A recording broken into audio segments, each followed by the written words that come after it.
رحیم د هر څه د مخه ټولو ملګرو ته سلامونه او نیکي وړاندې کوم. خدای دې وکړي چې جوړ روغ اوسئ. اول به ځان درته معرفي کړم. محمد عظیم عزیزي یم، د شهید ډاکټر صاحب نجیب الله د 40 کال د تیلین د کمیسیون معاون.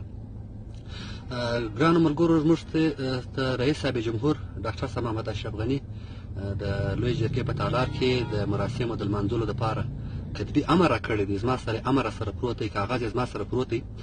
نو دا یوه میاشت کېږي چې موږ تقریبا په دغه کار باندې مصروف یو، او زموږ زیات ملګري چې په بهر کې دي یا په داخل په افغانستان کې دي، نو دغه یوه میاشت کېږي چې په دغه مراسمو راخته یو چې دوی مو سره ټول کړه تر کابله پورې راورسېدلم مرکز کې.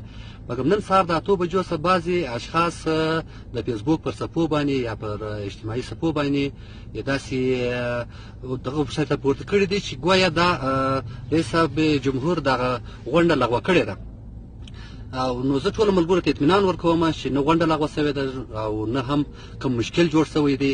دا صرف د دغه مغرضه اشخاصو یو دسیسه ده او یو پروګرام دی، او نه غواړي چې موږ د شهید ډاکټر صاحب نجیب الله نوم بیا راژوندی سي او دغه لارویان یې بیرته خپل په کار باندې پیل وکړي. به همه دوستای عزیز سلام، خدا کنه صحت داشته باشین. دوستان نهایت عزیز،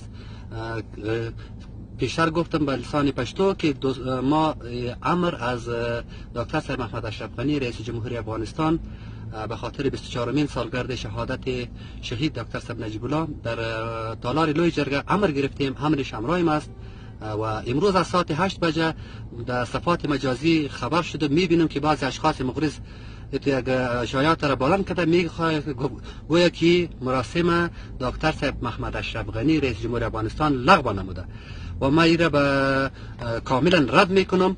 و صبح بخیر ساعت 8 بجه که 5 میزان میشه، از ساعت 8 بجه تا ساعت 12 بجه ما و شما مراسم داریم در تالار لوی جرگه. همه دوستا میتواند که در این مراسم خود ببینن و صدای خود بلند کنن و به صدای دشمنان و به شایعات دشمنان باور نکنن. ما و شما بسیار دشمنان قوی داریم به سطح همسایه ما، به سطح بین المللی. مگم نمیخواهیم که نامایش آوردارم، فقط